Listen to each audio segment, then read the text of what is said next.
Hi everyone, today I'm here again with another chapter from Vistas, that is Journey to the End of the Earth by Tishani Doshi. It is a travelogue. In this chapter, the writer describes an account of her experience and also a journey to Antarctica. The entire story revolves around the same thought. As the name suggests, journey to the end of the earth. Antarctica is the farthest place. It is the coldest, windiest continent in the world. In this chapter, Tishani gives a detailed description of her stay in Antarctica that was for 2 weeks. The entire story is divided into 3 main parts.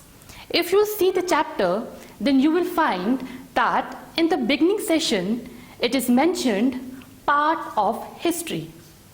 This is the first part.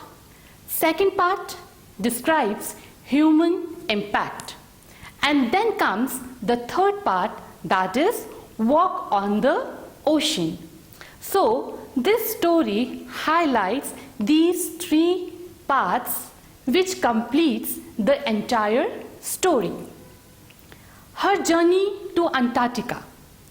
She is a South Indian and from Madras she started her journey to Antarctica by the Russian vessel, that is the Academy Sholarsky.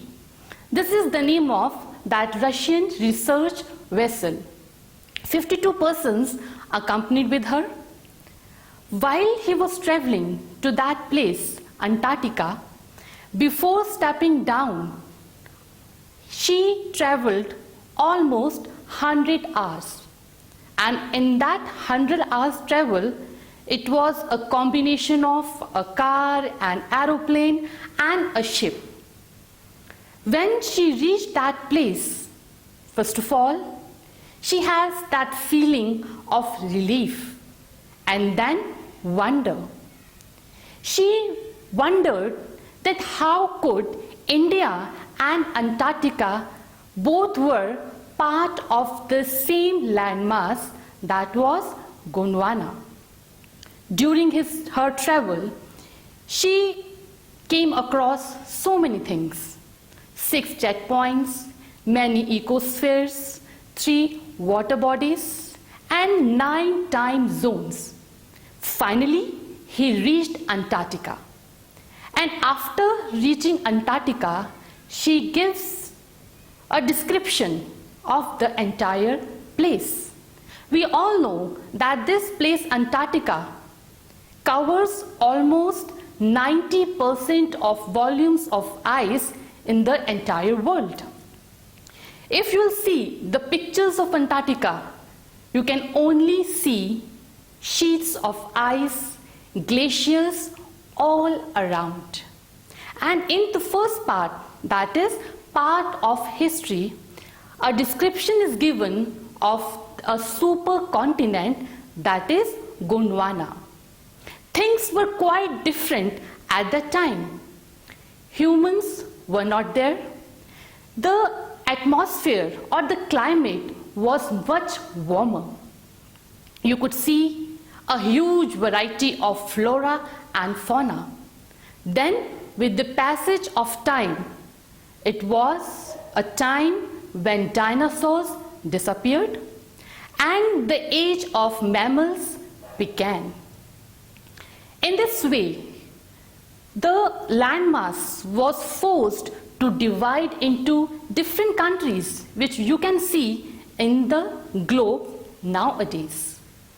Then they have given a description of Antarctica, that Antarctica, as you all know, it's a landscape covering snow everywhere, and there are no human markers, that is, no buildings, no billboards, no trees.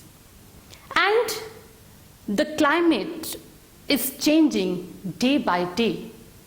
You could see only silence prevailing all around. And if there is some disturbance, then that is of collapsing of icebergs, melting of ice sheets. That is all you can see in that place. So when you hear such things, it is different, and when you view such things, it means a different thing. Both situations are different. Whenever you face the reality, you are able to understand the impact of that place more as compared to just going through or listening about that concept or about that thing. So in the first part, description of Antarctica and Gondwana is given. Then the writer describes about human impact. Human civilization have been for almost 12,000 years. And in this short period, the man has created a lot of confusion and also his dominance over nature. We can see that these days people are struggling with other species for limited resources. Population is very high these days. Not only this, the burning of fossil fuels has created a blanket of carbon dioxide, and that is affecting the entire world. So this human impact, this human influence can be seen. And this is the reason that these days climatic change is the talk of the day. This climate change has become a topic of discussion in almost everywhere in all the debates. When we are there in Antarctica, she describes that it was a kind of experience like you are walking on a big ping pong ball. The human impact, it is just not related with the increase of population, it is also related with pollution. There are so many things which are applied, which are done by humans that are affecting not just a small continent, not just one country, the entire universe, or I should say the entire cosmos. And that is why in this chapter the writer highlights important questions too. She gives the description that the West Antarctic sheet will melt, or the Gulf Stream ocean current will be disrupted, or will it be the end of the world? These important questions are described in this chapter so that we as human beings in this present scenario, we should understand the need of the hour. And her journey to Antarctica is the best example to understand the consequences which are affecting the entire world. Further, she explains about her journey and under which this journey was started. It was Students on Ice program, which was started by a Canadian, Geoff Green. Earlier, he used to send creators, curiosity seekers, celebrities to that place. But then he realized that the need of the hour is that the coming generation, the future generation, policy seekers, policy makers should get the opportunity to reach to that level. And that is why then he focused on the high school students. And when our writer, she went to Antarctica, she was along with class 10 students. The reason behind was so that they get a better understanding an educational, inspiring opportunity to understand as well as to respect our mother planet. We don't call our planet just a planet. We have added a word next to our planet, that is Mother Earth. And we all know that Mother is a kind of a very high personality in an individual's life. And when we connect this Mother with our planet, so we should understand that how important this is for each and every individual, and it is our duty that we should respect our mother planet, and also we should take care of our planet. And this chapter, Journey to the End of the Earth, highlights this main theme. Further, the writer describes that there was a time when their ship was stuck and they were instructed that they can't go further, they would turn towards north. They were given some more instructions that they should step down and walk on the ocean. That is the third part of this chapter, walk on the ocean.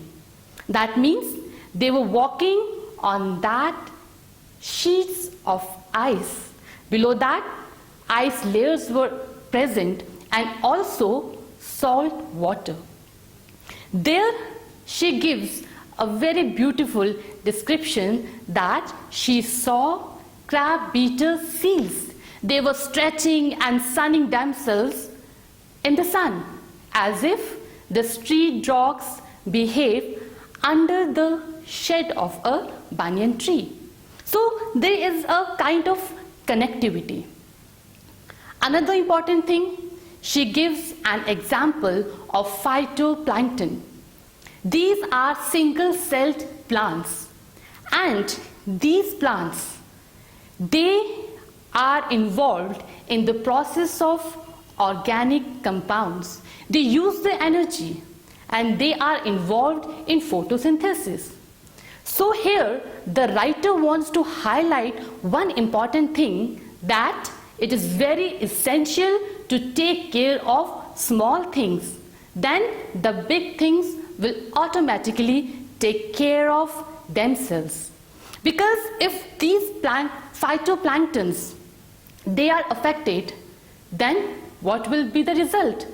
All the activities of the marine mammals, birds of the entire region will be affected. And we can see that. That is why in this chapter a warning is also given.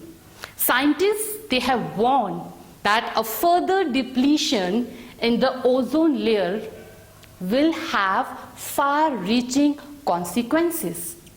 So it is the need of the hour that each and every individual should come forward and should add his or her duty towards his or her Mother Earth.